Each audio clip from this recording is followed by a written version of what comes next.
ఎన్ని గొర్రెలున్నాయి? 100 బోధకుడా. వాటిలో ఒకటి తప్పిపోతే ఏం చేస్తావు? నేను దానికోసం వెతుకుతాను. 99 సంగతేంటి? నేను వాటిని విడిచిపెట్టాలి. నేను ఒక్క గొర్రెని పోగొట్టుకోలేను.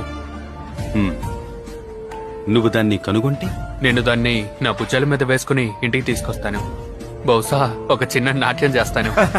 అతను ఎప్పుడు తప్పిపోని 99 గొర్రెల కంటే ఒక గొర్రె కోసం ఎక్కువ సంతోషిస్తాడు.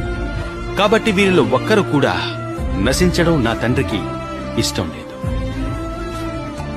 అదేవిధంగా నేను మీకు చెప్తున్నాను, పశ్చాత్తాపం అవసరం లేని 99 మంది నీతిమంతుల కంటే పశ్చాత్తాపపడే ఒక పాపిని బట్టి పరలోకంలో ఎక్కువ ఆనందం ఉంటుంది. మంది కొరకు నీవు పోలేదు, తప్పిపోయిన నన్ను నీవు వెదకి వచ్చావు.